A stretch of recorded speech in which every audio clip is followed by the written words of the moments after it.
अगर ये straight line है, अगर इधर बोलता हूँ प्रेशर P1 इधर प्रेशर P2, तो अगर ये स्ट्रेट लाइन ही रहेगी तो इसका मतलब इधर से जो फोर्स लग रही होगी इधर से फोर्स लग रही होगी, बराबर बराबर लग रही होगी। सोप बबल में जो एक्सेस प्रेशर होता है वो कितना होता है? वो होता है 4T/RT। क्या है?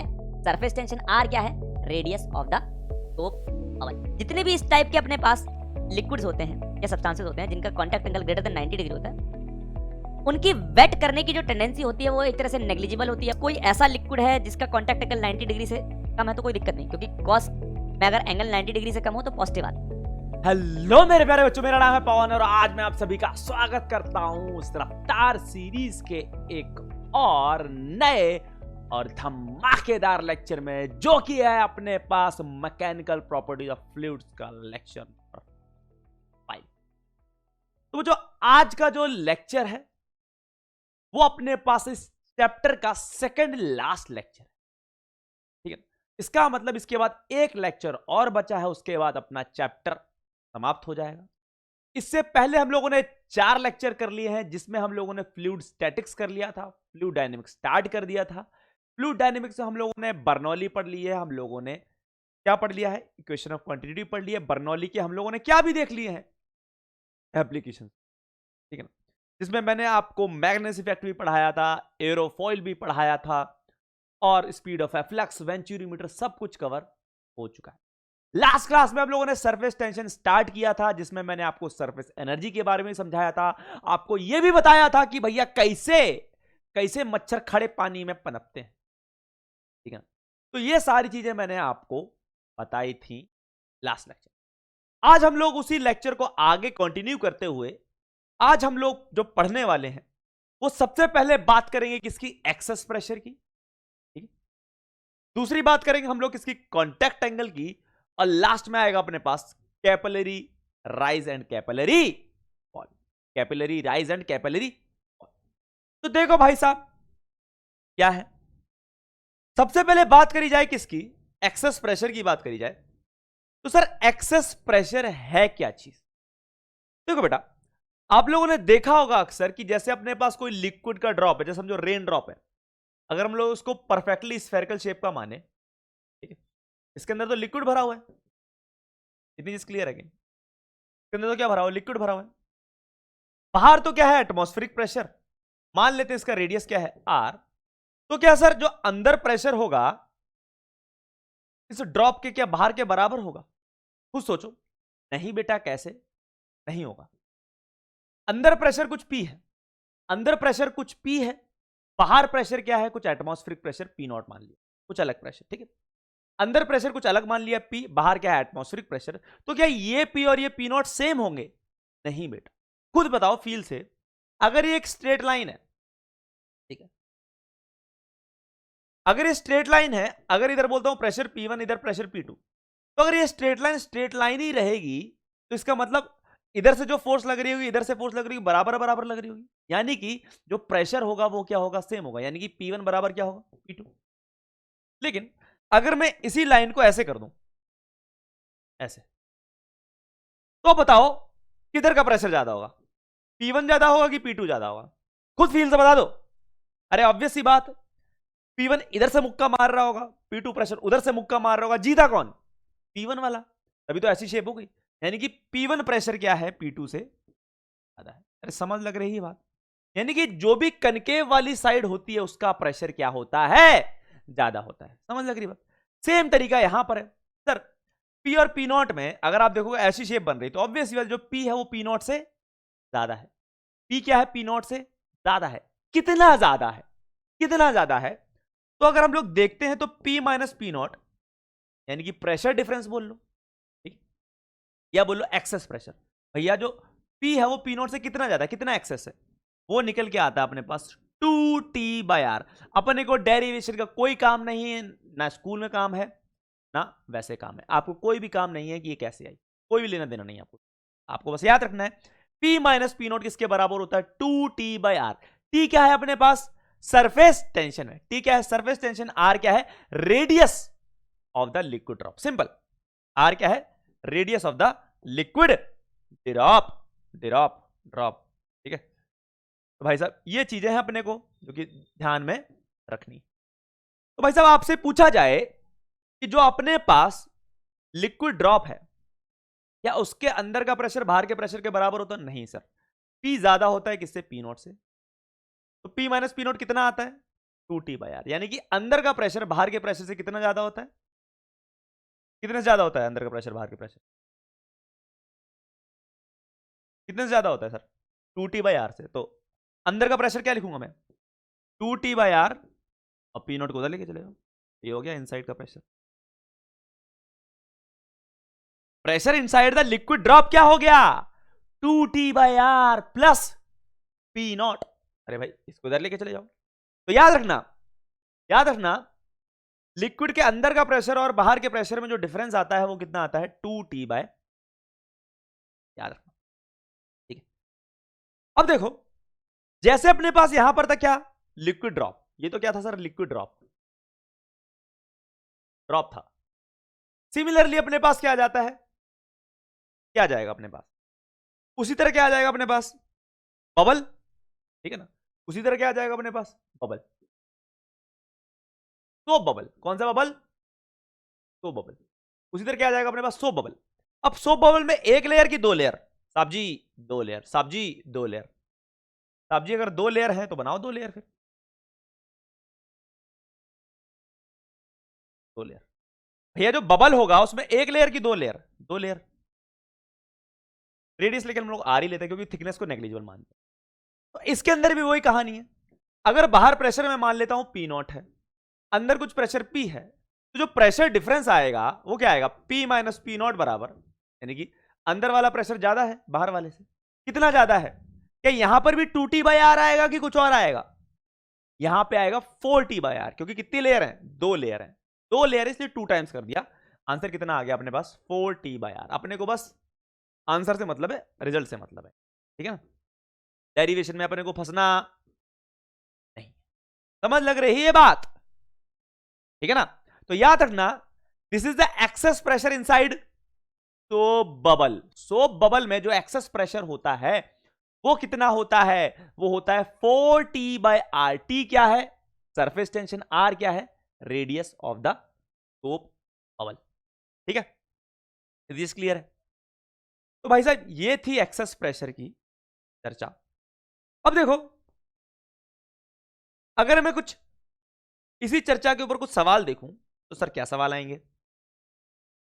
देखना बेटा, if the excess pressure inside a soap bubble is 3 times that of other bubble. किसी सोप बबल में जो एक्सेस प्रेशर है वो क्या है? किसी दूसरे सोप बबल से कितना टाइम्स है? 10 times. Then the ratio of their volumes. तो उनके वॉल्यूम्स की रेशियो क्या होगी? एक चीज बताओ, एक्सेस प्रेशर कितना होता है? पी माइनस पी नॉट, यही तो होता है एक्सेस प्रेशर। तो बबल में वो कितना आता है? 4T/R। एक्सेस प्रेशर को आप डेल्टा भी तो लिख सकते हो। अरे डिफरेंस ही तो है एक्सेस प्रेशर, यही तो एक्सेस प्रेशर है। अरे भाई साहब यही चीज तो क्या है? डेल्टा पी ही तो क्या है अपने पास? यही चीज तो क्या है? Excess pressure, excess. Excess pressure sir कुछ और नहीं है, यही है। तो P minus P nought is equal to 4T/R ही क्या है अपने पास? एक्सेस प्रेशर है। अब आप यहां से देखो कि जो एक्सेस प्रेशर है वो क्या है?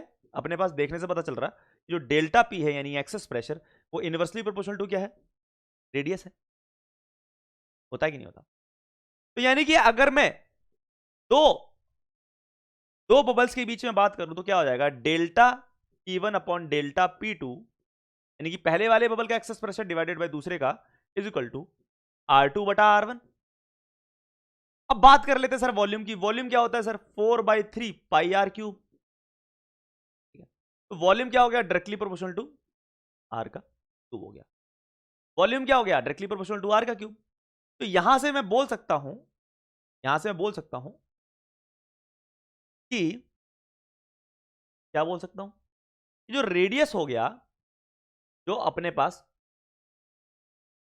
रेडियस हो गया, वो क्या हो गया अपने पास? रेडियस का क्यूब क्या होगा? डायरेक्टली प्रोपोर्शनल टू वॉल्यूम हो गया। दिस क्लियर है कि नहीं? तो एक चीज समझना मेरी बात ध्यान से। अब उसने क्या बोला था? Excess pressure inside a soap bubble is 3 times than that of bubble. यानी कि जो पहले वाले में जो एक्सेस प्रेशर है यानी कि डेल्टा P1, वो क्या है? 3 गुना है डेल्टा P2 से, ठीक है ना। तो यानी डेल्टा P1 बटा डेल्टा P2 कितना आ रहा है सर? 3 आ जाएगा, यानी कि दिस बाई दिस कितना हो जाएगा सर? ये तो 3 आ रहा है। अरे देख सकते हो ना, डेल्टा P1 बटा डेल्टा P2 कितना हो जाएगा? बेटा मैं करने को तो डायरेक्ट कर सकता हूँ। आप लोग सर इतना लंबा क्यों करते हो, ये तो बहुत ईजी आ जाएगा, आप तो टीचर हो। बेटा सबको समझाना पड़ता है, यहाँ पे कई ऐसे बुद्धि वाले हैं जिनको समझ नहीं आता, डायरेक्ट कर देता हूँ मैं, ठीक है ना। मेरे लिए सवाल ओरली होते हैं ये, ठीक है, कुछ नहीं करना, बस ऐसे वहां पे क्यू पर मुझे पता है क्या आंसर आएगा, ठीक है ना। क्योंकि मुझे पता है भाई साहब 3 टाइम्स कर रहे हो, वहां पे जाके क्यूब बनना है, 27 आना है, मुझे पता है। लेकिन मुझे पता है कि अगर मैं ऐसे नहीं करूंगा, ऐसे खोल खोल के दिखा देगा कि तुम्हारे ऊपर से जाएगा आधों के, इसीलिए। तो देखो delta P1 by delta P2 क्या है अपने पास? R2 बाय R1 है, ठीक है। और सवाल में दे क्या रखा है कि भैया जो एक्सेस प्रेशर है पहले वाले का वो दूसरे वाले के 3 टाइम्स है, तो यानी delta P1 equal 3 times delta P2। तो बताओ delta P1 by delta P2 की 3 आ गया, तो इसको मैं 3 लिख सकता हूं, यानी कि R2 बाय R1 क्या है अपने पास? 3 है। दिस क्लियर है कि नहीं? और देखो भाई और चीज क्या पता चल रही है कि V is directly proportional to R का क्यूब। V क्या है? डायरेक्टली प्रोपोर्शनल टू R का क्यूब। हमें तो वॉल्यूम की ही रेशियो फाइंड करनी है, यानी हमको फाइंड क्या करना है? हमको तो फाइंड करना है V1 बाय V2, यही तो फाइंड करना है। तो भाई वॉल्यूम अगर डायरेक्टली प्रोपोर्शनल है तो V1 बाय V2 क्या लिख सकता हूं मैं? क्या लिख सकता हूं? R1 बटा R2 का क्यूब। अरे ये लिख सकता हूं ना, अभी तो देखा, समझ लग रही बात? लिख सकता हूं, लिख सकता, बिल्कुल लिख सकता हूं, ठीक है। तो अगर मैं लिख सकता हूं इस चीज को, तो भाई साहब लिख लिया मैंने। अब R1 और R2 को एक साथ रख लो और क्या कर दो? क्यूब कर दो। बताओ R2 बाय R1 क्या है? 3 है, तो R1 बाय R2 क्या हो जाएगा? 1/3, 1/3 क्यूब, यानी कि 1/27। 1/27 इज द फाइनल आंसर। तुम्हारे लिए ऐसे परोस परोस के देता हूं आराम से, धीरे धीरे, ताकि बुद्धि में घुसे, सबके लिए कर रहा हूं, है ना। वरना मैं पता क्या करता, if the excess pressure inside a soap bubble is 3 times that of the other bubble then the ratio of their volumes will be. मुझे पता है कि एक में अगर एक्सेस बबल क्या है?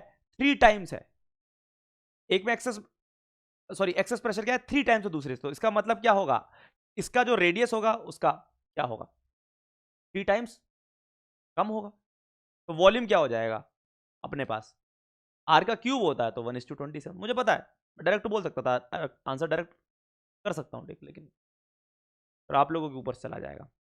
आपको स्टेप बाय स्टेप दिखाया कि भैया जो डेल्टा पी है यानी एक्सेस प्रेशर वो इनवर्सली प्रोपोर्शनल टू आर, हम लोगों ने ऐसे लिख लिया, ठीक है, कोई दिक्कत नहीं। फिर वॉल्यूम क्या है? Directly proportional to R cube, तो हम लोगों ने ऐसे लिख लिया। फिर वहां से R2 बाय R1 निकाला, यहाँ पे पुट किया R1 बाय R2, और आंसर कितना आ गया? 1:20, ठीक है। हैं? कौन तुम्हें यूं प्यारे करेगा जैसे मैं करता हूं? चलो बड़ा, नेक्स्ट क्वेश्चन। नेक्स्ट क्वेश्चन क्या?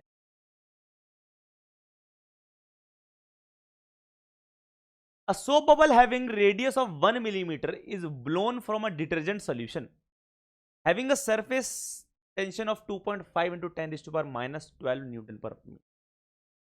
सरफेस टेंशन कितनी है? 2.5 into 10 raise to power -2 newton per metre.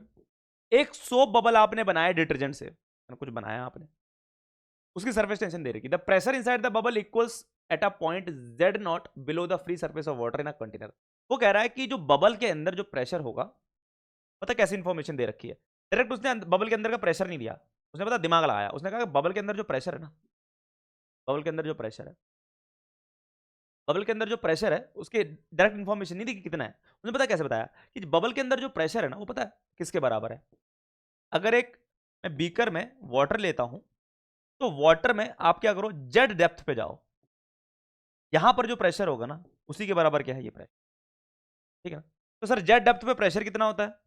Sir Z depth पे प्रेशर होता है अपने पास, ऊपर तो पी नॉट है, और आप जेड डेप्थ नीचे आ रहे हो तो प्रेशर कितना हो जाएगा?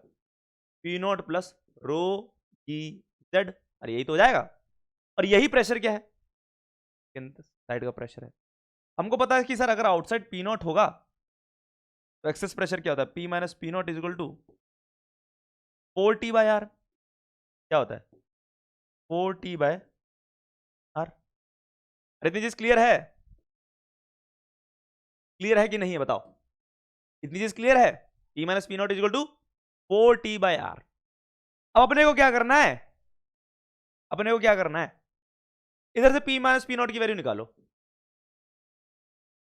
रो जी जेड। अब ये भी p माइनस पी नॉट किसके बराबर, रो जी जेड के बराबर, ये p माइनस पी नॉट किसके बराबर, 4t/r के बराबर, तो दोनों को इक्वेट कर दो, कर देते हैं sir equate. 4t/r is equal to rho G Z. देखो सवाल में पूछा क्या गया है, जेड है क्या, जो जेड नॉट जो भी मर्जी मान लो, जेड नॉट है, ठीक है, जेड नॉट ले लो, कोई दिक्कत नहीं। तो the pressure inside the bubble equals at a point Z not below the free surface of water in a container. अपन को दे रखा है सारी चीजें कि जी आपने ये लेना है, डेंसिटी ऑफ वाटर इतनी लेनी है, तो बताओ जेड नॉट की वैल्यू कितनी, ये फाइंड करना है। कुछ नहीं बेटा, अब तो कर ही लोगे। तो जो जेड नॉट हो जाएगा वो कितना निकल के आ जाएगा अपने पास, 4t/रो जी आर, क्या जाएगा, वैल्यू पुट कर सकते हैं, आंसर निकाल सकते हो, ठीक है। तो भाई साहब बताओ आंसर कितना आएगा, जेड नॉट कितना है अपने पास, 4t/रो जी आर।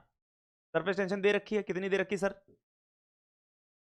ये दे रखी है अपने को 2.5 इंटू 10⁻⁻², 2.5 इंटू 10⁻⁻²। डेंसिटी कितनी लेनी है सर, डेंसिटी लेनी है 1000, ठीक है ना। जी कितना है 10 ले लेना है, और आर कितना है, रेडियस है 1 मिलीमीटर, 1 मिलीमीटर को करोगे मीटर में 10⁻⁻3, यहां से जेड निकल के आ जाएगा। देखो बहुत आसान है, कुछ नहीं है इसमें। देखो भाई साहब, ये और ये तोड़ गए, ठीक है। 4 इंटू 2.5 कितना होता है सर, 10 होता है, 10 इंटू 10⁻², डिवाइडेड बाय 10, 10 से 10 कट गया, तो जेड नॉट की वैल्यू कितनी आ रही है सर, जेड नॉट की जो वैल्यू आ रही है वो आ रही है 10⁻² मीटर, या बोल लो 100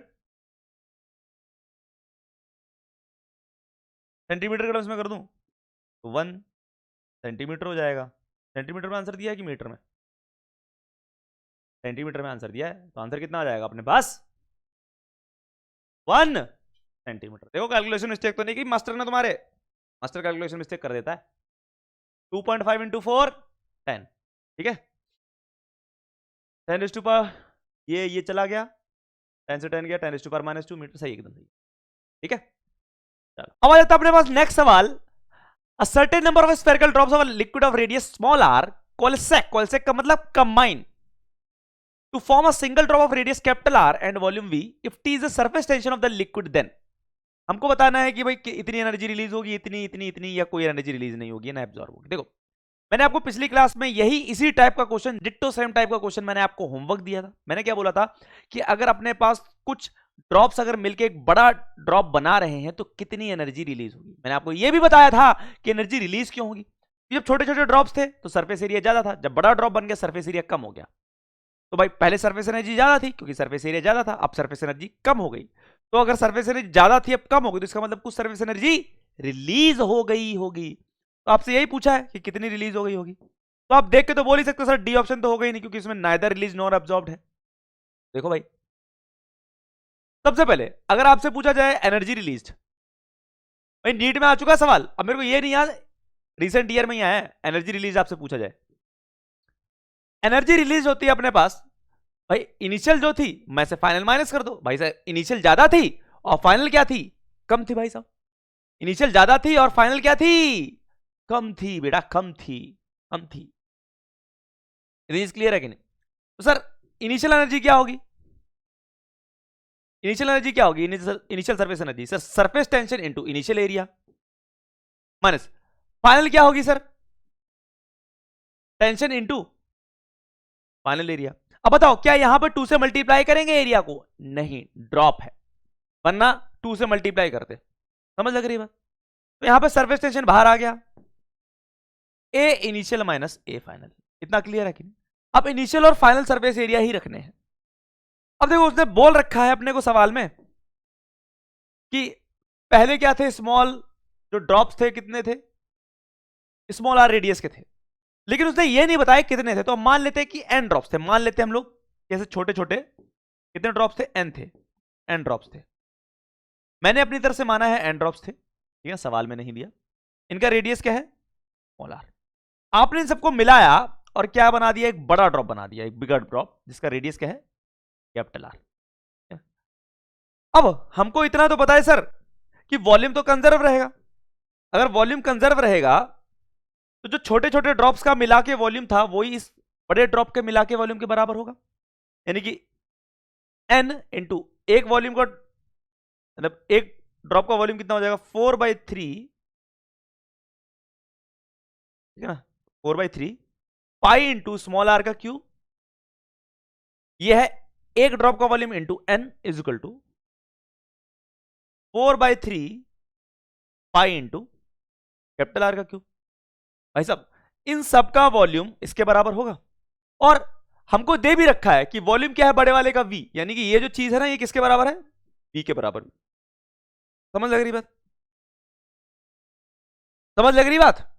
तो देखो आप देखोगे कि अपने को आंसर v में चाहिए, n तो है ही नहीं, तो इसका मतलब अपने को n भी हटाना पड़ेगा। तो देखो ये चीज इसके बराबर भी है, तो आप यहां से देख सकते हो कि भाई इसको इसके बराबर कर दो, तो यहां से n कितना निकल के आएगा सर, n की वैल्यू जो आ जाएगी वो आ जाएगी v अपॉन 4/3 पाई r क्यूब, नीचे चला जाएगा 4/3 पाई स्मॉल r का क्यूब आ गया। तो n की वैल्यू आप ये पुट कर सकते हो आंसर में, ठीक है। अब देखो हम लोग यहां पर थे, इनिशियल सरफेस एरिया कितना होगा सर, सबका surface area, number of drops कितने n, एक का सरफेस एरिया कितना है 4 पाई इंटू स्मॉल r का square minus final surface area sir 4 पाई इंटू कैपिटल R का स्क्वायर।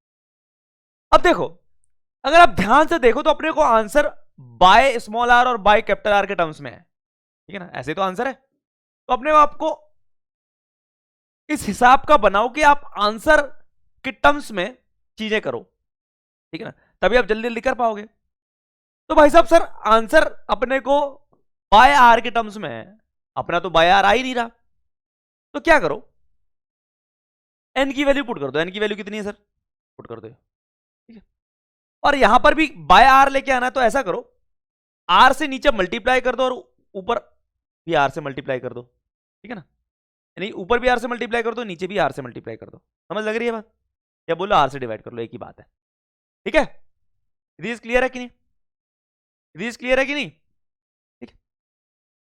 तो सर यहां से क्या फायदा हुआ, यहां से फायदा ये हुआ कि सर एन की वैल्यू पुट करते हैं। एन की वैल्यू कितनी है, v upon 4/3 pi into small r का cube into 4 pi small r का square minus 4 pi r square into r cube divided by r। इतना आया। तो देखो इधर से क्या हुआ सर जी, क्या हुआ इधर से, कुछ तो गेम हुआ चेंज। क्या गेम चेंज हुआ सर, 4 पाई कट गए, r स्क्वायर से r क्यूब गया, यानी कि सिंपल एक r बच गया नीचे, तो यहां पे तो 1/r आ गया, ठीक है, और यहां पे कैपिटल R है ही।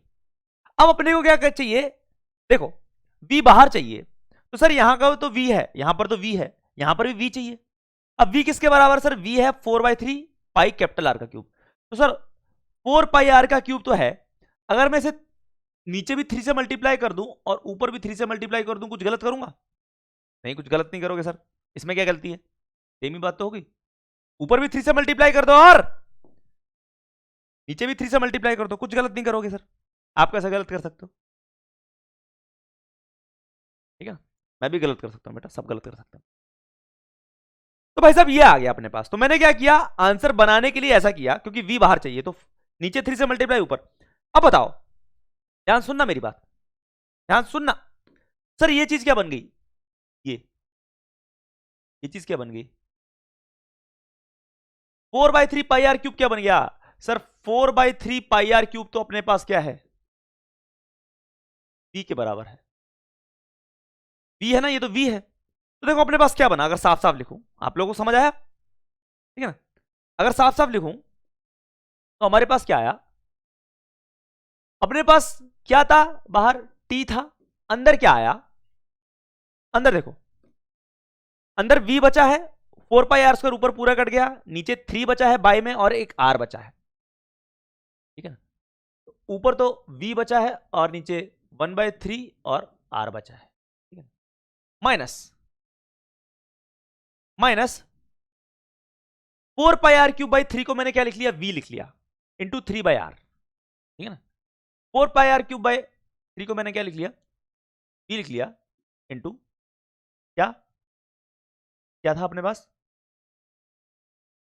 इंटू 3 था डिवाइडेड बाय r, यही तो था, इंटू 3 डिवाइडेड बाय r, ठीक है।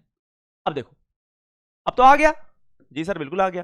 3 को ऊपर लेके चले जाओ, तो 3v/r माइनस 3v/R। देखो आंसर कितना आ रहा है, आंसर आ रहा है 3vt/1/r माइनस 1/R। बेटा मैं एक चीज बताऊं ना, ये क्वेश्चन में कुछ नहीं था, ये बिल्कुल वैसा क्वेश्चन था जो हर बारी में बच्चों को करवाता था। ये ऐसा नहीं बहुत पुराना क्वेश्चन है, 2017, 2016, 2018 में आया है।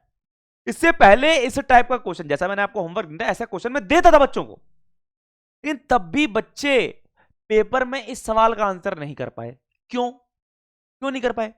उन्होंने ये कर दिया, उन्हें यह भी पता था, उन्हें यह भी पता था, लेकिन वो आंसर नहीं बना पाए। तो आंसर क्या बन रहा है सर, एंड में वो आंसर नहीं बना पाए। अरे होता क्या, पेपर में इतना प्रेशर होता है, एग्जाम का इतना प्रेशर होता है, ठीक है ना। अगर आपसे स्टार्टिंग में कोई 2-3 सवाल गलत हो जाए या आपको ना आए, इतना प्रेशर बन जाता है ना कि आपको आया करा सवाल नहीं आता। ये क्या सवाल था, कुछ नहीं था, बट सवाल में तो इतना ही सवाल था ना, यहां तक आपको इतना ही करना था। उसके बाद तो आपको सिर्फ कैलकुलेशन कर रहे हो, आप वैल्यूज पुट कर रहे हो, ठीक है ना।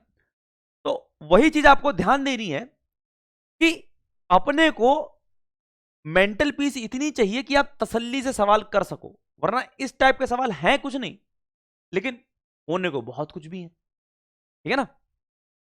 क्लियर है? चलो नेक्स्ट देखो अपने पास क्या आता है। नेक्स्ट आ जाता है अपने पास, इंटरेस्टिंग टॉपिक है cohesive force, adhesive force. Cohesive force क्या होती है? Force of attraction between molecules of same kind. जो सेम काइंड के मॉलिक्यूल्स के बीच में जो फोर्स ऑफ अट्रैक्शन होती है उसको हम लोग क्या कहते हैं, कोहेसिव फोर्स। यानी कि जो एक सब्सटेंस है, समझो एक सब्सटेंस है, एक सब्सटेंस के अंदर जितने मॉलिक्यूल्स होंगे सारे सेम टाइप के होंगे, तो एक सब्सटेंस के अंदर जितने भी मॉलिक्यूल्स होंगे उनके बीच में जो फोर्स ऑफ अट्रैक्शन होगी उसको हम लोग क्या कहते हैं, कोहेसिव फोर्स। जैसे समझो ये कोई भी लिक्विड है, इस लिक्विड के अंदर क्या होंगे, कोई भी 2 मॉलिक्यूल मान लो, इन दोनों के बीच में जो फोर्स ऑफ अट्रैक्शन होगी वही क्या है अपने पास, कोहेसिव फोर्स। यानी सेम सब्सटेंस के अंदर जो भी मॉलिक्यूल्स होंगे उनके बीच में जो भी अपने पास फोर्स ऑफ अट्रैक्शन होगी उसको हम लोग क्या कहते हैं, कोहेसिव फोर्स। एडहेसिव फोर्स क्या होती है सर? 2 डिफरेंट सब्सटेंस के मॉलिक्यूल्स के बीच में जो फोर्स ऑफ अट्रैक्शन होगी उसको हम लोग क्या कहते हैं, एडहेसिव फोर्स। 2 डिफरेंट सब्सटेंस के जो मॉलिक्यूल्स हैं उनके बीच में जो फोर्स ऑफ अट्रैक्शन होती है वो क्या होती है, एडहेसिव फोर्स। जैसे सर, जैसे समझो, जैसे अपने पास फेविकॉल है, फेविकॉल जो है उस फेविकॉल के अंदर मॉलिक्यूल्स होंगे। अब उन मॉलिक्यूल्स में आपस में फोर्स ऑफ अट्रैक्शन क्या है, अपन को उससे क्या लेना देना, भाड़ में जाए। अपने को तो ये मतलब है कि वो दूसरे के साथ अच्छे से चिपक रहा कि नहीं चिपक रहा। यानी कि अगर अपने को फेविकॉल को कागज से चिपकाना है या पेज से चिपकाना है, पेपर से चिपकाना है, तो वो बढ़िया चिपकना चाहिए, ठीक है।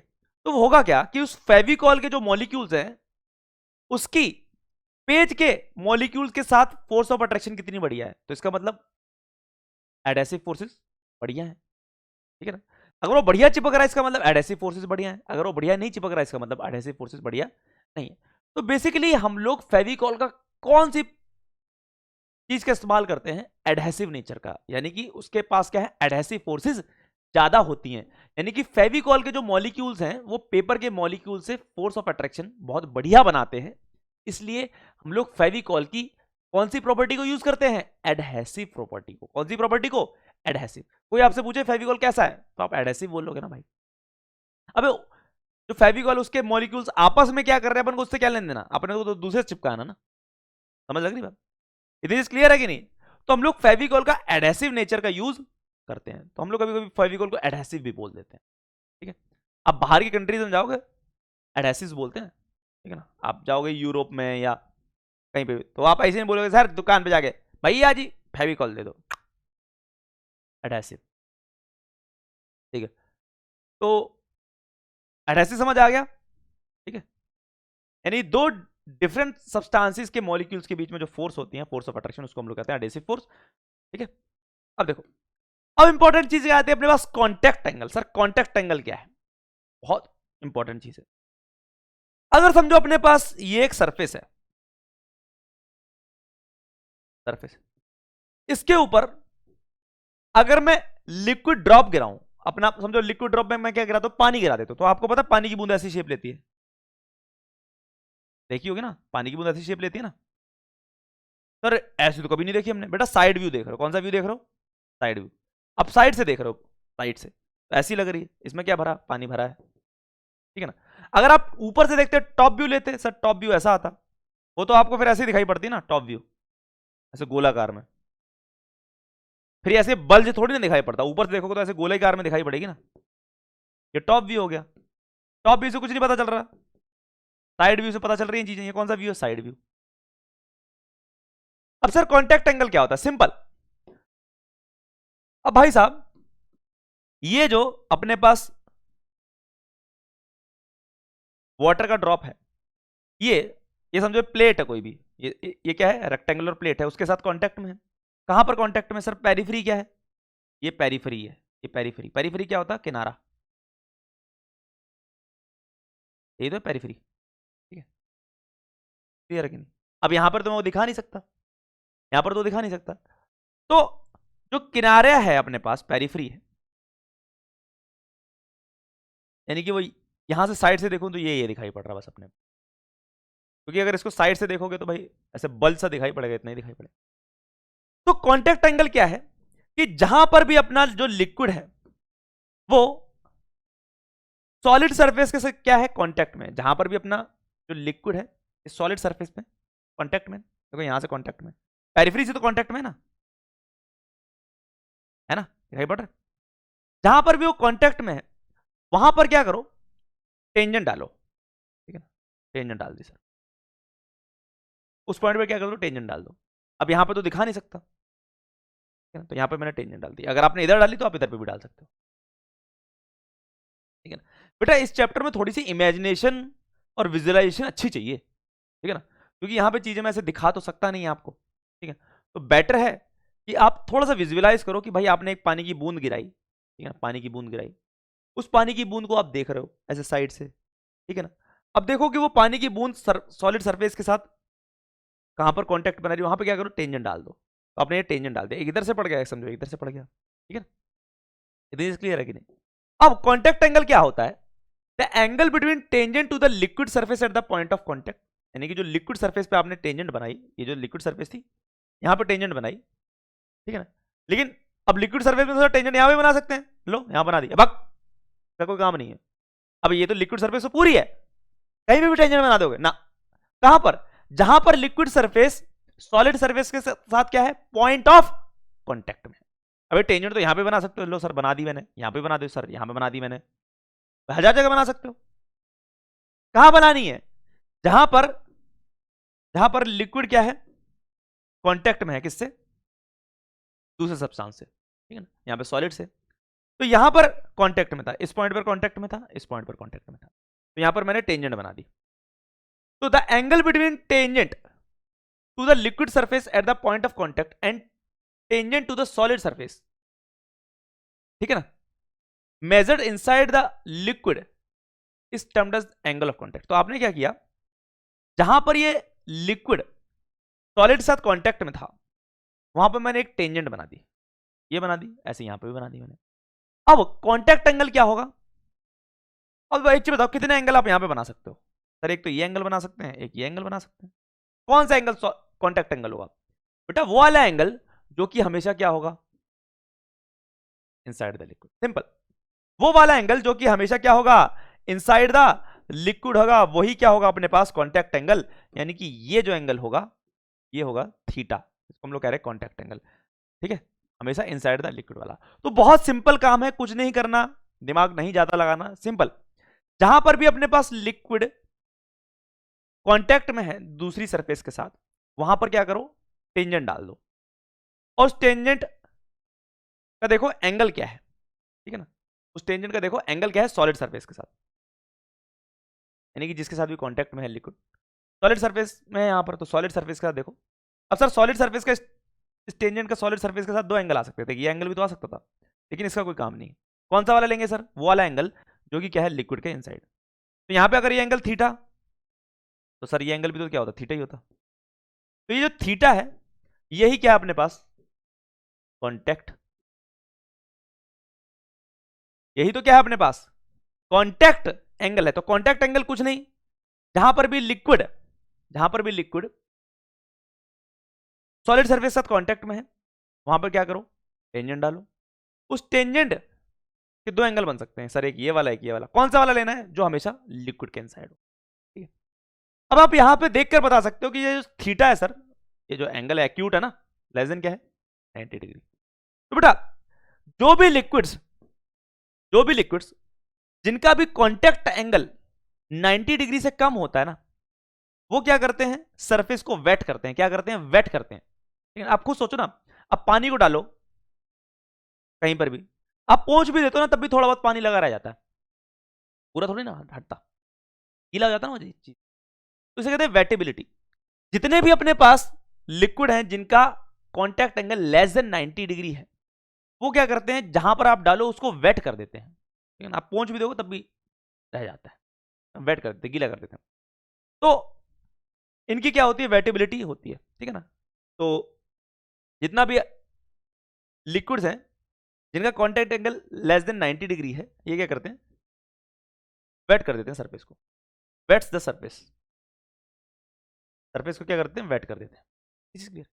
लेकिन सर ऐसे भी लिक्विड्स होंगे जिनका contact angle greater than 90 degree होगा, बिल्कुल है, जैसे कि मरकरी। देखो कैसा होता है मरकरी, ये समझो अपने पास क्या है, मरकरी। मरकरी आप देखोगे ना, अगर कभी सरफेस पर डालोगे इस टाइप की शेप लेता है, इस टाइप की शेप हमेशा, ठीक है। यानी कि उसका जो कांटेक्ट सरफेस से आता है बहुत कम है। तो भाई कांटेक्ट में क्या है सर, यही पॉइंट है एक तरह से। अगर आप साइड व्यू देख रहे हो तो आप डालोगे ऐसे करके, टेंजेंट डालोगे इस तरीके से। अब दो एंगल हैं, कौन कौन से सर, एक ये एंगल एक ये एंगल, कौन सा वाला एंगल लोगे, जो कि लिक्विड के इनसाइड से होते हुए जा रहा होगा। ये तो ये क्या है, कांटेक्ट एंगल किसका, मरकरी का। ये मरकरी अपने पास, ठीक है, ठीक है, मरकरी, मर्क्यूरी, ठीक है। तो थीटा क्या है अपने पास सर, कांटेक्ट एंगल है। कौन सा कांटेक्ट एंगल, मरकरी जो फॉर्म कर रही है, ठीक है ना, इस सरफेस के साथ। इतनी चीज क्लियर है कि नहीं। अब यहां पे देख के पता चला जो थीटा है वो क्या है, ग्रेटर देन 90 डिग्री। तो जितने भी इस टाइप के अपने पास लिक्विड्स होते हैं या सब्सटेंसेस होते हैं जिनका contact angle greater than 90 degree होता है, उनकी वेट करने की जो टेंडेंसी होती है वो एक तरह से नेग्लिजिबल होती है, बोलो ना के बराबर होती है, या बोलो बहुत थोड़ी होती है। तो जनरली जिस भी सरफेस पे डालो उसको वेट नहीं करते। कभी ऐसा करना, घर का जो थर्मोमीटर है, ठीक है ना, नहीं पहले थर्मोमीटर आता जिसमें ऐसे करके मरकरी चढ़ता था, तो तोड़ देना और मरकरी निकाल के टेबल पर रख लेना, मैंने किया हुआ है बचपन में, और उसको ऐसे करके हाथ से मारना, बट अब मरकरी उछल उछल के जाती है, और जहां पे भी अगर पहुंचोगे ना पूरा पुछ जाएगा, वहां पे बिल्कुल भी गीला नहीं रहेगा। यानी मरकरी सरफेस को वेट नहीं करती, बिल्कुल ना के बराबर वेट करती है। अब ऐसे मारोगे उछल उछल के जाएगा, आप ऐसे करके उसको मारोगे ऐसे, तो ऐसे उछल उछल के जाएगा, ये करना, ठीक है। वो बात अलग है, मम्मी तुम्हारी चप्पल भी देगी खींच के चटाक से, क्या है सर, इतने एक्सपेरिमेंट के लिए इतना तो चलता ही है, ठीक है ना, ठीक है। मेरे को भी किसी ने बताया था स्कूल में, तो मैंने किया था जाकर घर पे। तो अपने पास क्या है, मरकरी है, मरकरी का contact angle greater than 90 degree है। तो जितने भी इस टाइप के लिक्विड हैं, इनकी सरफेस को, जिस सरफेस पे पड़े होते हैं उनको सरफेस करने की टेंडेंसी क्या होती है, वेट करने की टेंडेंसी क्या होती है, कम होती है, ठीक है ना। यानी कि जनरली डज नॉट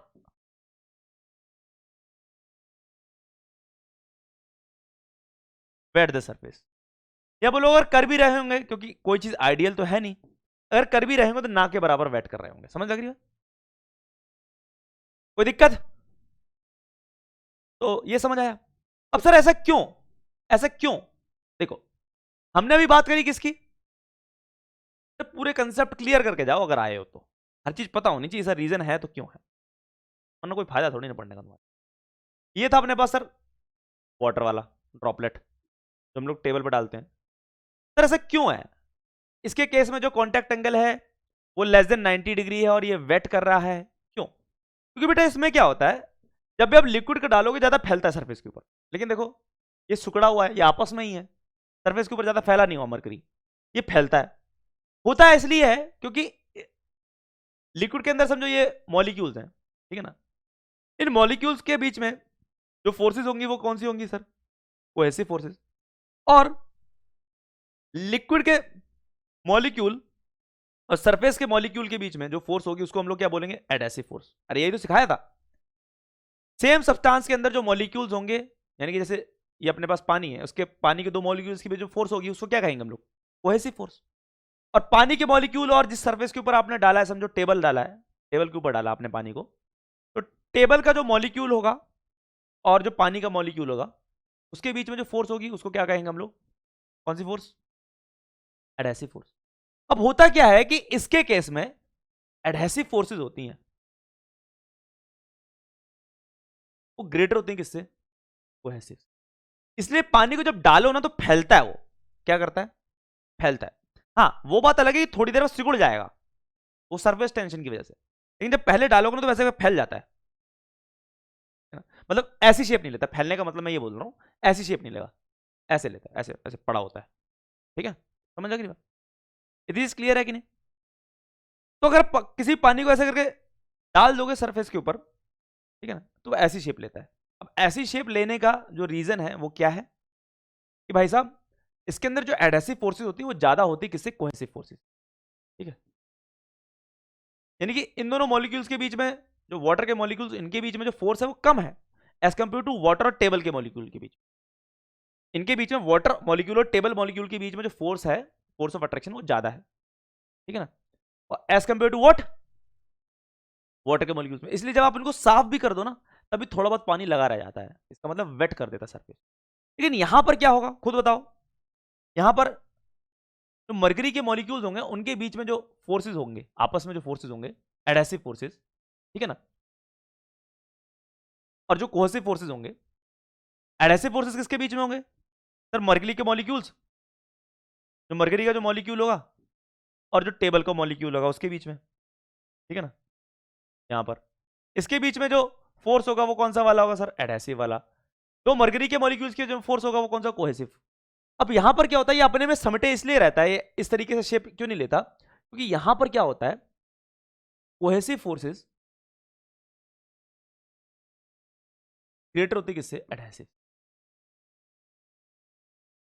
इसीलिए ये इस टाइप की शेप रखता है, और पानी की ड्रॉपलेट डालो तो इस टाइप की शेप होती है। ठीक है ना?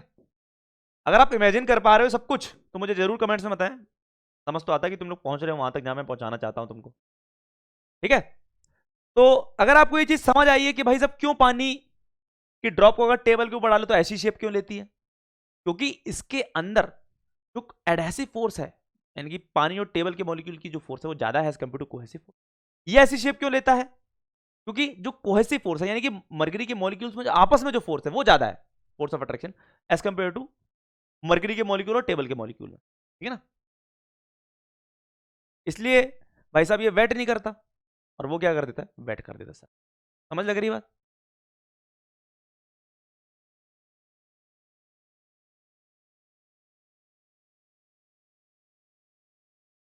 कोई दिक्कत?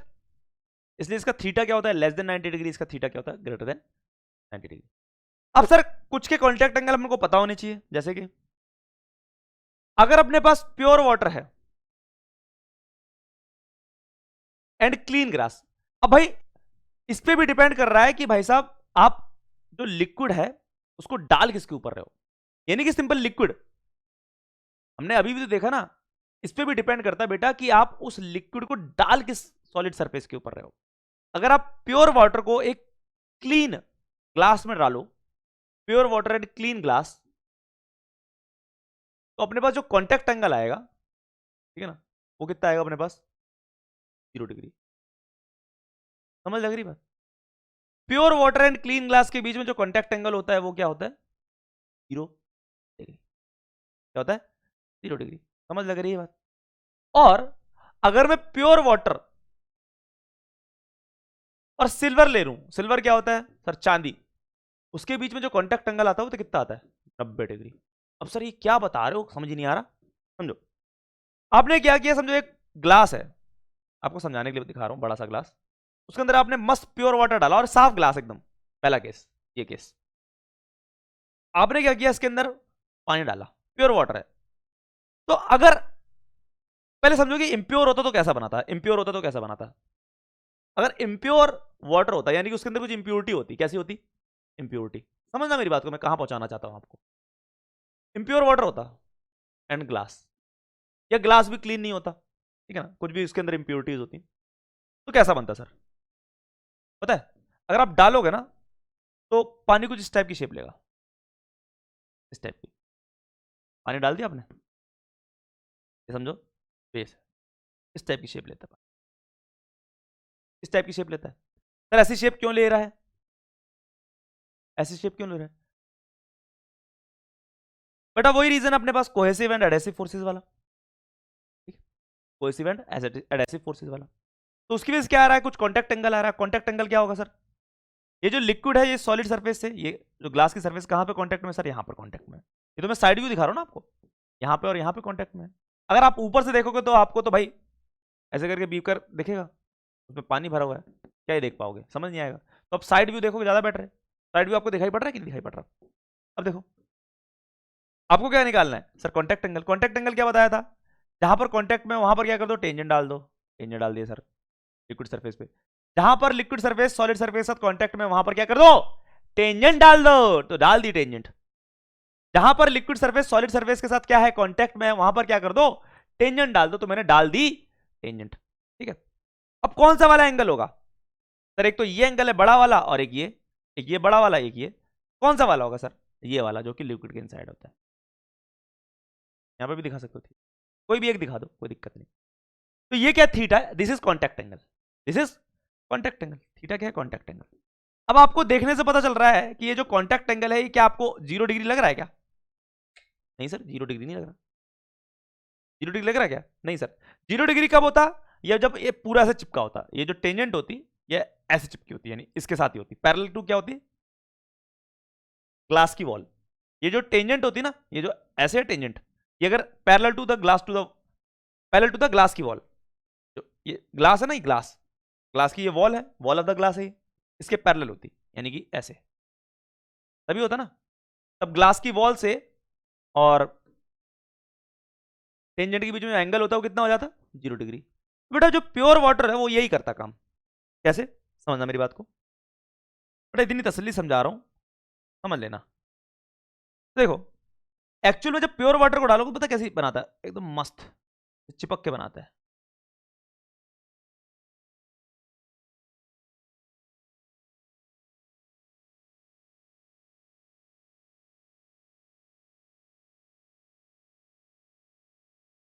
इतने पानी है समझो, ठीक है। तो अगर आप यहाँ पे टेंजेंट डालोगे, देखो सर यहाँ पे टेंजेंट डाला और यहाँ पे टेंजेंट डाला, तो जब टेंजेंट डालोगे ना, इस बार जो टेंजेंट आएगी ना वो parallel to the glass surface आएगी। और हमको पता है कि सर कॉन्टैक्ट एंगल क्या होता है, आपने टेंजेंट बना दी, उस टेंजेंट का सॉलिड सरफेस के साथ एंगल, लेकिन कौन सा वाला एंगल, जो कि लिक्विड में है।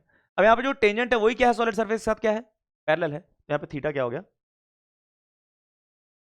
लेकिन अगर अपने पास ये वाला केस हो, ये वाला केस, इसमें कैसा होता है सर, देखो इसमें ऐसा हो जाता है,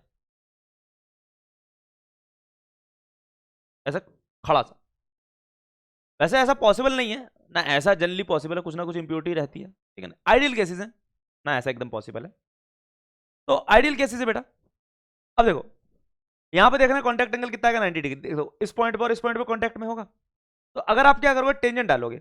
टेंजेंट किसके ऊपर सर, जहां पर लिक्विड क्या कर रहा है, कॉन्टैक्ट में है किससे, सॉलिड सरफेस से। सर ये पॉइंट है, ये पॉइंट है, ये पॉइंट, किसी एक पॉइंट पे देख लो। अब हम क्या करते हैं, उस पॉइंट पे टेंजेंट डालते हैं लिक्विड सरफेस के। सर लिक्विड सरफेस तो ये है, तो टेंजेंट डालोगे ऐसी आएगी टेंजेंट, ठीक है ना। और एंगल किससे देखते हैं सर, एंगल देखते हैं सॉलिड सरफेस के साथ, ये सॉलिड सरफेस उसके साथ एंगल देख रहे हैं कितना है,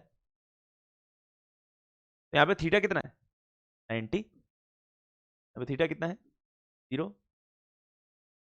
अरे समझ लग रही है बात, ठीक है ना बेटा।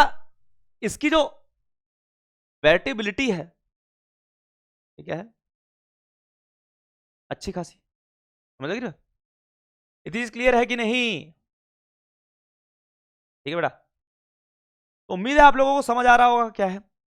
प्योर वाटर एंड सिल्वर ऐसा बनाता है भाई, इसमें थीटा कितना है अपने पास, 90 डिग्री है। इसमें थीटा क्या है अपने पास, pure water and clean glass कैसा है, theta is equal to 0 degree. और इम्प्योर में कैसा बनाएगा आपको ऐसे। अगर यहीं पर क्या होता, मरकरी होता सर, मरकरी, मरकरी को दिखा दो, मरकरी होता तो मरकरी कैसा होता, बेटा मरकरी को डालोगे ना, मरकरी को, ये कुछ ऐसी शेप लेगा।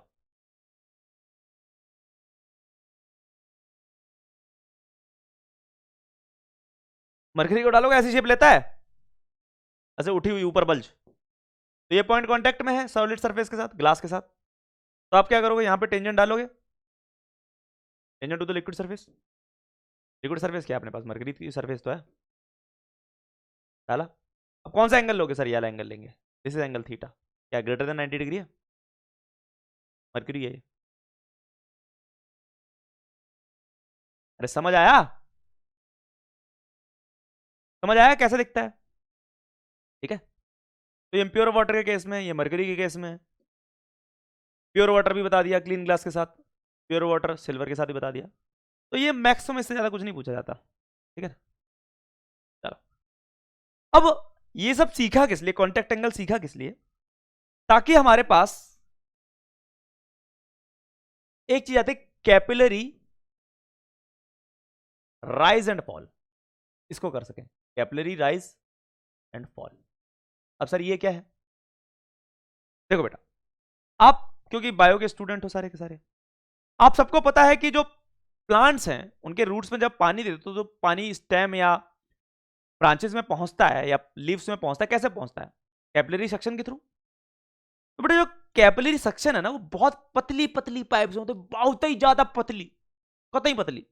लेकिन इतनी पतली मैं यहां पे दिखाऊंगा आपको तो दिखेगी ही नहीं, तो इसलिए मैं थोड़ी सी बड़ी बनाऊंगा, तो ट्यूब बनाऊंगा ना, कैपिलरी ट्यूब बड़ी बनाऊंगा ताकि आपको दिख जाए। पतली बनाऊंगा तो वैसे देख नहीं पाओगे, तो मैं थोड़ी अच्छी खासी बड़ी बना रहा हूं। एक ये ट्यूब है, एक्चुअल में बहुत पतली, लेकिन आपके लिए बड़ा बना रहा हूं। इसको आपने क्या किया, एक लिक्विड के अंदर डाल दिया। तो हुआ क्या, डालने की वजह से क्या हुआ सर, डालने की वजह से क्या हुआ कि कुछ लिक्विड क्या कर गया इसमें, राइज कर गया। कहां तक राइज कर गया सर, यहां तक। अब शेप ऐसी ले रहा है, ठीक है ना, ऐसी ले रहा है शेप, वाटर टाइप की कोई चीज है का। कॉन्टैक्ट एंगल क्या है, less than 90 degree. Sir contact angle कैसे बताएंगे, यहां पर कॉन्टैक्ट में है, वहां पर टेंजेंट डाल दो लिक्विड सरफेस पे, थोड़ा सा डाल दी। ये जो एंगल होगा सॉलिड सरफेस के साथ लिक्विड के अंदर, वही तो क्या होगा, कॉन्टैक्ट एंगल। कॉन्टैक्ट एंगल क्या होता है, जिस पॉइंट पर कॉन्टैक्ट में है लिक्विड सॉलिड के साथ, वहां पर टेंजेंट डालो, tangent to the liquid surface, और वो एंगल देखो जो कि लिक्विड के इनसाइड है सॉलिड के साथ, सॉलिड के साथ ये एंगल। अब सॉलिड के साथ ये एंगल भी तो है, लेकिन वो नहीं लेंगे, ठीक। तो थीटा क्या है, कॉन्टैक्ट एंगल। समझो जो लिक्विड राइज किया वो कितनी हाइट तक राइज किया सर, एच हाइट तक। याद रखना जो भी हम लोग हाइट लेते हैं वो लोअर मिनिस्कस तक लेते हैं, ठीक है ना। इसका मतलब सर ये वाला पानी, ये जो पानी है किसी काम का नहीं, नहीं बेटा ये एरर है एक तरह से, इसको हम लोग इंक्लूड नहीं करते, ठीक है ना। बहुत छोटा सा होता है, इसको आप हटा देते हो। तो आपने कभी अगर 10th के केमिस्ट्री लैब में देखा होगा, तो मैम जब करवाती होंगी आपको एक्सपेरिमेंट, तो मैम बोलते होंगे ना वो पिपेट बीरोट वाला, कि बेटा आपको जो रीडिंग लेनी है वो लोअर मिनिस्कस से लेनी है। बेटा इसको मिनिस्कस बोलते हैं, क्या बोलते हैं इसको, मिनिस्कस। ये जो ये ना, इसको मिनिस्कस बोलते हैं, क्या बोलते हैं, मिनिस्कस, ये बोलते हैं। तो यहां से लेकर लेवल तक होता है। ये थोड़ा मैंने ऐसे इसलिए बनाया जानबूझ के, ऐसे फिगर्स बनी होती हैं, आप सीधा सा स्ट्रेट भी ले सकते हो समझने के लिए, कोई दिक्कत नहीं। एक्चुअल में ऐसा होता है इसलिए बनाया, आपको बना दिया ताकि आपको रियलिटी की फीलिंग आए, ठीक है। अब देखो सवाल में अपने को दे रखा है कि जो रेडियस है, जो रेडियस है कैपिलरी ट्यूब का, वो क्या है अपने पास, स्मॉल आर। और जो डेंसिटी है लिक्विड वो क्या है, रो है, ठीक है भाई साहब। अब ये जो लिक्विड है एच हाइट तक राइज कर गया, तो अपने को ये एच बताना है, तो कैसे निकालेंगे सर। आप देखो ये आपको मिनिस्कस दिखाई पड़ रहा है, अगर मैं यहां पे एक इमेजिनरी स्फीयर बना लूं, दिखाई पड़ रहा है इमेजिनरी स्फीयर, बना लिया, सबको इमेजिनरी स्फीयर दिखाई पड़ रहा है। ये मैं एक इमेजिनरी स्फीयर बना लिया, मैंने एक इमेजिनरी स्फीयर, क्या बना लिया, कि इमेजिनरी स्फीयर बना लिया, जिसका सेंटर कहां पे होगा सर, यहां पे बना लिया। तो सर इसका रेडियस क्या होगा, मैंने क्या किया, ये जो मिनिस्कस था ना, इसी का एक क्या कर लिया, इमेजिनरी स्फीयर बना दिया। यानी कि मिनिस्कस की सरफेस को इंक्लूड करते हुए एक इमेजिनरी स्फीयर बना दिया। तो भाई साहब ये जो इमेजिनरी स्फीयर है उसका रेडियस अगर मैं आर लूं तो वही क्या बन जाता है अपने पास, रेडियस ऑफ मिनिस्कस। क्योंकि जो मिनिस्कस है वो इस इमेजिनरी स्फीयर का तो पार्ट है, ठीक है ना, कैपिटल आर। अब देखो भाई साहब, ये तो मैंने हवा में बनाया अपनी तरह से इमेजिनरी, यहां पर तो क्या है, एक्चुअल में हवा ही है, पी नॉट एटमॉस्फेरिक प्रेशर। अब एक चीज बताओ, अगर ये शेप ऐसी है तो यहां पे प्रेशर पी नॉट है, तो जस्ट इधर पे जो प्रेशर होगा सेम होगा क्या? अभी तो सीखा था ना, अगर ऐसे हो तो इधर प्रेशर P1 इधर प्रेशर P2, दोनों प्रेशर सेम नहीं होते, P1 क्या होगा, ग्रेटर देन P2 होगा। यानी कि इधर प्रेशर P नॉट, इधर प्रेशर कुछ मान लेते हैं P होगा। समझ लग रही है? अलग ही प्रेशर होगा ना, P नॉट ज्यादा होगा किससे, P से। अगर मैं H हाइट नीचे आऊं, H डेप्थ नीचे आऊं, वही H डेप्थ नीचे आऊं, सर यहां पे प्रेशर कितना होगा, यहां पे प्रेशर होगा, यहां पे तो प्रेशर कितना था, P था, तो यहां पे कितना होगा, P प्लस रो GH होगा। अब सर ये सारा इक्विलिब्रियम में है, तो इस पॉइंट का प्रेशर और इस पॉइंट का प्रेशर क्या होगा, सेम ही होगा ना। अब कहोगे सर लेवल सेम नहीं दिख रहा, बेटा वो दिखाई नहीं पड़ रहा, ठीक है, वो तो आपको समझाने के लिए ऐसे बना दिया, सेम ही लेवल पर है, ठीक है। तो आप चाहो तो ऐसे भी कर सकते हो, कोई दिक्कत नहीं। सर जी क्या बना दिया, आपको ऐसा लग रहा होगा, बेटा बुक्स में ऐसा बना होता है और रीजन में एक्चुअल में भी ऐसा ही होता है, ठीक है ना, क्योंकि मैंने तो सिविल इंजीनियरिंग किया, हमारा तो काम ही यही था, एक्चुअल में भी ऐसा ही होता है, ठीक है। उसमें थोड़ा सा ज्यादा डीप बना दिया था, समझ लग रही है? तो देखो ये पॉइंट और ये जो पॉइंट है ये सेम लेवल पर ही है, सेम लेवल पर है। तो P प्लस रोजीएच इधर है और ये तो खुला हुआ है, खुली हवा में है, यहाँ पे P नॉट, तो ये P नॉट और ये P प्लस रोजीएच इक्वल होंगे, बिल्कुल sir, P nought is equal to P plus rho g h. एक इक्वेशन ही आ गई, हमें तो H फाइंड करना है, बिल्कुल सर P तो पता ही नहीं, तो कहां से करोगे H फाइंड। देखो अब एक चीज देखो, अभी हम लोगों ने क्या सीखा था, एक्सेस प्रेशर वाला कंसेप्ट। क्या था अपने पास excess pressure, sir excess pressure था अपने पास, एक्सेस प्रेशर क्या था। अब एक चीज बताओ, ये जो स्फीयर है इसके अंदर तो प्रेशर एक तरह से क्या हो गया, ये इमेजरी जो स्फीयर है, ये मैंने जो इमेजरी स्फीयर बनाया है, इसके अंदर तो प्रेशर क्या हो गया, P नॉट, और बाहर क्या प्रेशर है, जस्ट आउटसाइड P। तो एक्सेस प्रेशर क्या होगा sir, P nought minus P, अंदर का प्रेशर माइनस बाहर का pressure, is equal to 2T/R। Surface tension दे रखी होगी सवाल में, और R क्या है, रेडियस ऑफ मिनिस्कस है। तो यहां पर देखो P नॉट माइनस P की वैल्यू कितनी हो जाएगी, रो GH के बराबर। यहां पर रो देखो, हर बार मैं रो लिखना भूल जाता हूं ना, तो रो GH था, ठीक है ना, तो P प्लस रो GH यहां पे आ जाएगा रो GH के बराबर। अब देखो P नॉट माइनस P यहां पे रो GH के बराबर, और यहां पे P nought minus P 2T/R के बराबर है। दोनों को इक्वेट कर दूं तो अपने पास कितना आ जाएगा, 2T/R is equal to rho GH। बताओ H कितना आ गया सर, H आ गया अपने पास, H कितना आ गया, 2T अपॉन रो GR। R क्या है अपने पास, रेडियस ऑफ मिनिस्कस, ये इंपॉर्टेंट है अपने पास, समझ लग रही बात। तो जो अपने पास H आया वो कितना आया, 2T अपॉन रो GR। अपने को सवाल में सरफेस टेंशन दे रखी होगी इस लिक्विड की, ठीक है ना, डेंसिटी भी दे रखी होगी, ठीक है, सरफेस टेंशन दे रखी होगी, डेंसिटी दे रखी होगी, जी दे रखा होगा। R क्या है, रेडियस ऑफ मिनिस्कस। क्या आपको सवाल में रेडियस ऑफ मिनिस्कस दे रखा होगा, रेडियस ऑफ मिनिस्कस नहीं दिया आपको, सवाल में रेडियस ऑफ मिनिस्कस नहीं दिया होगा, तो सर क्या गिवन होगा, radius of capillary tube. Sir यहां पे तो रेडियस ऑफ मिनिस्कस लिखा हुआ है, तो इसको चेंज करना है किसके टर्म्स में, रेडियस ऑफ कैपिलरी ट्यूब के टर्म्स में। कैसे, देखो बेटा हमको पता है, हमको क्या पता है कि सर ये तो है क्रॉस सेक्शन किसका, कैपिलरी ट्यूब का।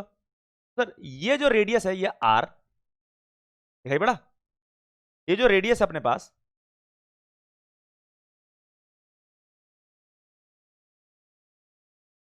ये स्मॉल r, यही तो किसका रेडियस है, कैपिलरी ट्यूब का। अगर ये थीटा एंगल तो ये कितना हो जाएगा, 90 माइनस थीटा, तो ये एंगल कितना हो जाएगा सर, थीटा। समझ आया ना, ये थीटा तो ये 90 माइनस थीटा, तो ये थीटा। अब बताओ ये r है, ये स्मॉल r है, तो मैं लिख सकता हूं ना कि आर और स्मॉल आर में रिलेशन बता सकता हूं कि कॉस थीटा बराबर क्या होगा, स्मॉल आर बटा कैपिटल आर, भाई बेस और ये हाइपोटेन्यूज, ठीक है। तो कैपिटल आर को क्या लिख सकता हूं मैं, small R by cos theta. बताओ, एक तो आंसर आ गया अपने पास रेडियस ऑफ मिनिस्कस के टर्म्स में, दूसरा आंसर अपने रेडियस ऑफ ट्यूब में निकाल सकते हैं। तो स्मॉल एच की वैल्यू कितनी आई, 2t upon rho G capital R. Capital R को भी मैंने देखा क्या लिख सकते हैं, स्मॉल आर बटा कॉस थीटा।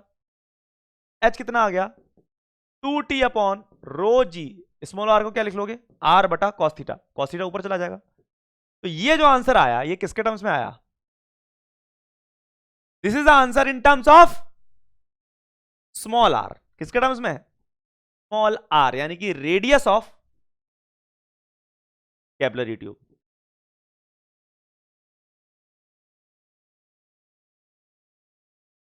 समझ लग रही है बात, ठीक है। इतनी चीज क्लियर है कि नहीं, अरे ठीक है भाई साहब, इतनी चीज क्लियर है कि नहीं, ये आया अपने पास। तो अगर आपसे पूछा जाए कि हाइट क्या होगी किसी भी कैपिलरी ट्यूब में, तो हो जाएगी 2t cos theta upon rho G R. अब देखो आपके दिमाग में आ रहा होगा सर कि अगर अपने पास कोई ऐसा लिक्विड है जिसका कॉन्टैक्ट एंगल 90 डिग्री से कम है तो कोई दिक्कत नहीं, क्योंकि कॉस में अगर एंगल 90 डिग्री से कम हो तो पॉजिटिव आता है। लेकिन कोई ऐसा लिक्विड है जिसका कॉन्टैक्ट एंगल 90 डिग्री से ज्यादा है, जैसे मरकरी 90 डिग्री ज्यादा है ना उसका, ऑब्ट्यूज है, तो कॉस नेगेटिव आता है। जैसे कॉस 120 कितना होता है, -1/2, कॉस 120 डिग्री कितना होता है, -1/2। 120 90 डिग्री से ज्यादा है ना, 120 डिग्री 90 डिग्री ज्यादा है, तो कॉस 120 माइनस होता है, यानी कि नेगेटिव। तो नेगेटिव साइन क्या शो करेगा, वहां पे राइज नहीं होगा, वहां पे क्या होगा, फॉल होगा इतनी हाइट से। तो अगर तो अपने पास थीटा क्या हो जाए, ग्रेटर देन 90 डिग्री आएगा, तो जो अपने पास एच आएगा ना, 2t cos theta upon rho into small r into g, से ये जो चीज आएगी नेगेटिव आ जाएगी। अगर नेगेटिव आ जाएगी तो अपना होल आंसर भी किसमें आएगा, नेगेटिव ही आएगा। तो इसका मतलब कैपिलरी राइज ना करके क्या कर रही होगी, कैपिलरी फॉल कर रही होगी। कैपिलरी क्या कर रही होगी, फॉल। यानी कि एक्चुअल में जब उसको बीकर में डालोगे ना, ठीक है ना, समझो ये मरकरी है, मरकरी, तो एक्चुअल में क्या होगा अपने पास, ये राइज करने की जगह क्या कर जाएगा, उल्टा फॉल कर जाएगा ऐसे। कितना डेप्थ फॉल कर गया सर, एच डेप्थ फॉल कर गया। तो आपने कुछ नहीं करना, फॉर्मूला एक ही लगाना है, बस अपना आंसर क्या आ जाएगा, नेगेटिव में, तो नेगेटिव का मतलब क्या हो गया, फॉल कर गया। तो फॉर्मूला अपने को एक ही याद रखना है, एच क्या होता है, 2t cos थीटा अपॉन रो आर जी। ये किसके टर्म्स में है सर, ये अपने पास है रेडियस ऑफ ट्यूब के टर्म्स में। अगर आपको रेडियस ऑफ मिनिस्कस के टर्म्स में करना है तो 2t अपॉन रो कैपिटल आर जी, यही याद करना है, सारे सवाल निकल जाएंगे बेटा, गारंटी सारे सवाल निकल जाएंगे। आज तक निकले हैं, तुम सबके निकले हैं, तुम्हारे भी निकलेंगे, ठीक है। तो यहाँ पे कैपिलरी फॉल कर जाता है और ऐसी शेप ले लेता है।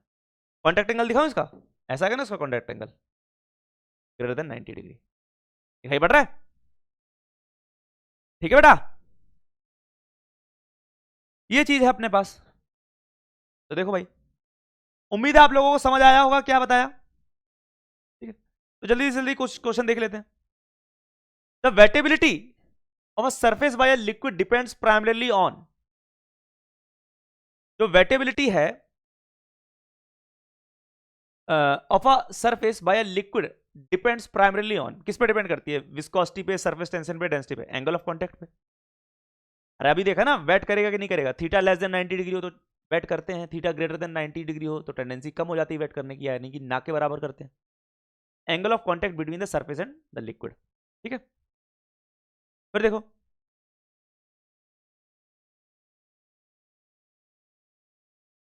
फिर देखो क्वेश्चन देखो,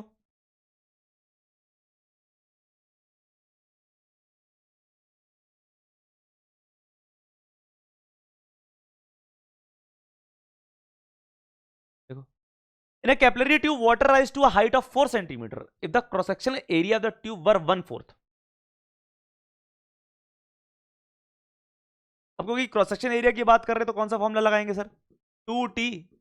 बेटा कॉन्टैक्ट एंगल तो वही फिक्स है अपने पास किसी लिक्विड का सॉलिड सरफेस के साथ, तो 2t cos theta upon rho G R, R क्या है, रेडियस, रेडियस ऑफ ट्यूब। वो क्या कह रहा है कि पहले हाइट थी कितनी सर, 4 सेंटीमीटर, समझो उसका रेडियस क्या था, आर था। If the cross sectional area of the tube बर 1/4, क्रॉस सेक्शन एरिया को आपने 1/4 कर दिया है, तो सर बताओ क्रॉस सेक्शन एरिया 1/4 कब होता है? पहले एरिया मान लेंगे, रेडियस क्या था, आर था, तो पाई आर स्क्वायर था। अब क्या हो गया सर, एरिया 1/4 हो गया पुराने वाले एरिया से, ठीक है ना। तो 1/4 कैसे हो सकता है सर, कैसे हो सकता है सर 1/4? जब क्या हो जाए, जब क्या हो जाए, अपने पास जो रेडियस है वो क्या हो जाए, बाई 2 हो जाए, तभी तो एरिया 1/4 होगा। भाई साहब पुराने वाले रेडियस का मतलब पुराने वाले एरिया का 1/4 हो गया है, तो नया एरिया क्या लिख सकते हो, पाई इंटू आर डैश का स्क्वायर। नया रेडियस लिख लेते हैं आर डैश का square is equal to pi into are का स्क्वायर बाई 4, पाई से पाई कट गया। बताओ नया रेडियस कितना आ रहा है, पुराने रेडियस का बाई 2 आ रहा है। बड़ा बहुत दिल पे पत्थर रख के बताता हूँ, क्योंकि मैं मान के चलता हूँ ये चीजें आती होंगी, लेकिन तब भी मैं पूरा सॉल्व करता हूँ ये R dash equal to R by 2, जबकि मैंने बोल दिया था ऑब्वियस सी बात है, अगर एरिया 1/4 हो रहा है इसका मतलब क्या हो रहा होगा, रेडियस हाफ हो रहा होगा, तभी तो एरिया 1/4 होगा। तो इसका मतलब नई जो कंडीशन है उसमें क्या हो रहा है, अपने को हाइट बतानी है, मान लेते हैं किसी हाइट एच तक जाएगा, अपने को हाइट बतानी है, सरफेस टेंशन तो वही रहेगी कॉस थीटा वही रहेगा, डेंसिटी भी वही रहेगी, बस रेडियस कितना हो गया सर, रेडियस हाफ हो गया है, ठीक है ना। नया जो रेडियस, पुराना रेडियस आर था, नया रेडियस क्या है, आर डैश है, आर डैश कितना हो गया, आर बाय 2 हो गया। अब दोनों को डिवाइड कर दो,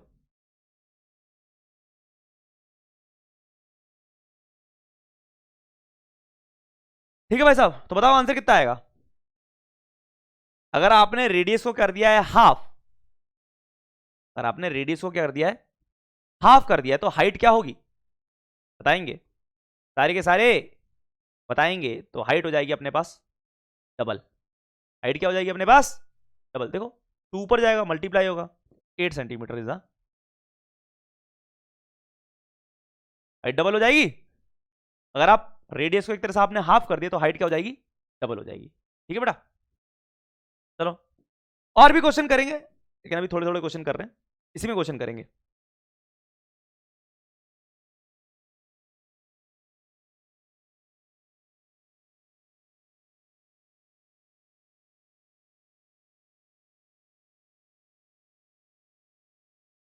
देखो, a capillary tube of radius r is immersed in water and water rises in it to a height capital H.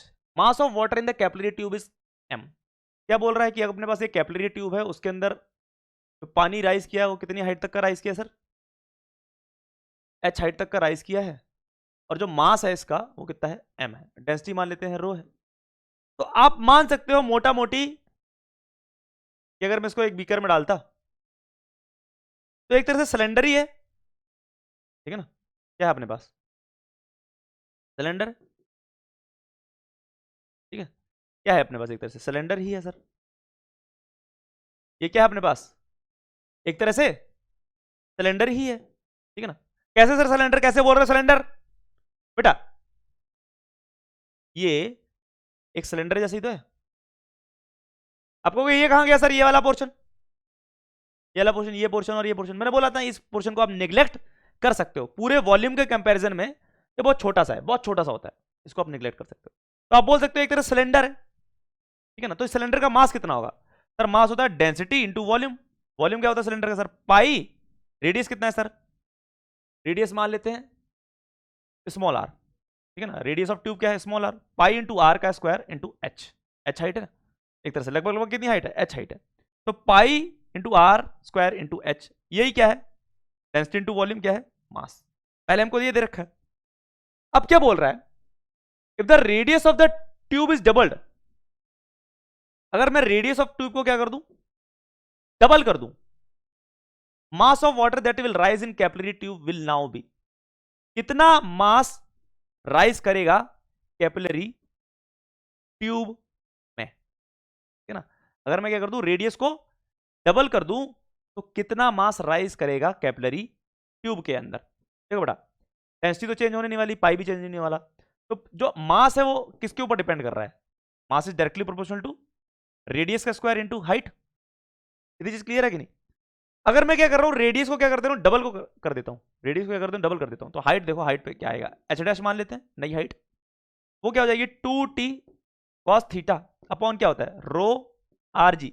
अगर आप रेडियस को एक तरह से क्या कर रहे हो, डबल कर रहे हो, 2 टाइम्स कर रहे हो, तो हाइट क्या हो जाएगी, हाइट क्या हो जाएगी, जो पुरानी हाइट थी, पुरानी हाइट को मैं क्या लिख सकता हूं सर, पुरानी हाइट को ऐसे लिख दो 2t cos थीटा अपॉन रो आर जी, पहले रेडियस आर था। अब नई हाइट क्या हो जाएगी सर, नई हाइट हो जाएगी अपने पास 2t cos थीटा अपॉन रो, रेडियस को डबल कर दिया। तो एक तरह से जो नई हाइट आई, अगर आपने रेडियस को डबल कर दिया तो हाइट क्या होगी एक तरह से बाय 2 होगी ना, बाय 2। भाई इतना पोर्शन तो h ही है, तो h बाय 2 हो गई। हाइट क्या हो गई सर, आधी हो गई। रेडियस को आप क्या कर रहे हो, डबल कर रहे हो, हाइट क्या हो रही है, आधी। तो जो मास है डायरेक्टली प्रोपोर्शनल टू रेडियस का स्क्वायर इनटू h है, तो जो m डैश हो जाएगा वो एक तरह से क्या हो जाएगा सर, 2r कर दिया आपने रेडियस उसका स्क्वायर, और हाइट क्या कर दी आपने, बाय 2 कर दी, ठीक है ना। तो अपने पास देखो क्या आएगा इधर से निकल के, तो m डैश आ जाएगा, तो डायरेक्टली प्रोपोर्शनल टू क्या हो जाएगा 4 इंटू यानी कि 2 r h, अरे इतना ही तो आ जाएगा r स्क्वायर h, समझ आया भाई। 2 का स्क्वायर 4, यहां से 2 2 कटेगा तो 2 r स्क्वायर h। अब सर ये तो क्या था, ये तो m ही था ना एक तरह से, तो मैं बोल सकता हूं कि जो नया मास हो जाएगा m डैश, वो क्या हो जाएगा अपने पास 2 टाइम्स क्या हो जाएगा m हो जाएगा। समझ लग रही बात, 2 टाइम्स m। इस बार थोड़ा सा मैंने डायरेक्ट कर दिया है, ठीक है ना, ताकि मैं चाहता हूं आप भी सीखो यार ये सब कैसे करते हैं। उतना टाइम पेपर में नहीं कि खोल खोल के एक एक लाइन लिखो कि सर पहला मास रो पाई आर स्क्वायर एच, दूसरा मास अब आर की जगह 2r रखेंगे, एच की जगह हम लोग h बाई 2 रखेंगे, फिर रेशियो लेंगे, फिर m डैश निकालेंगे, m के टर्म्स में वो 2m आएगा। बक इतना टाइम नहीं है, आप भी सीखो ऐसे करते हैं प्रोपोर्शनलिटी लगा के। यहां से देखो ना, ये तो कांस्टेंट है, ये तो कांस्टेंट ही रहेगा, मास के directly proportional to R square H. अब आर को आपने डबल कर दिया 2r कर दिया, एच को आपने आधा कर दिया, यहां से निकाल लिया, एच आधा हो गया। तो इसका मतलब क्या हो रहा है, 4 इधर आएगा 2 तो 2 बचेगा, तो आर स्क्वायर एच, तो प्रोपोर्शनलिटी के हिसाब से m है वो, तो मास क्या हो गया एक तरह से डबल हो रहा ना, हुआ आंसर। तो और भी सवाल करेंगे हम लोग, वरना आप लोग रोने पड़ोगे सर वीडियो बहुत बड़ी जा रही है, सर वीडियो बहुत बड़ी जा रही है, इतनी वीडियो मत डाला करो, ठीक है। कल हम लोग जैसे क्लास में एंटर करेंगे सबसे पहले इसके और सवाल उड़ाएंगे धांसू धांसू, बढ़िया इंटरेस्टिंग सवाल है इसमें खूब, ठीक है, और इंपॉर्टेंट भी है। तो मैंने आपको 2-3 सवाल इसलिए करा दिए ताकि आपका जो भी अभी हम लोगों ने पढ़ा उसका कॉन्सेप्ट आपके दिमाग में बैठ जाए, ठीक है। बाकी नेक्स्ट क्लास में आएंगे, सवाल करेंगे, और उसके बाद क्या रह जाएगा अपने पास, विस्कोसिटी, स्टोक्स लॉ और टर्मिनल वेलोसिटी, उसके बाद अपना चैप्टर खत्म। तो आज के लिए बस इतना ही, ठीक है ना, अलविदा करते हैं आपसे, बाकी मिलेंगे नेक्स्ट क्लास में, तब तक के लिए टाटा बाय बाय, अपना ध्यान रखिए, अपने घर वालों को ध्यान रखिए और पढ़ते रहिए।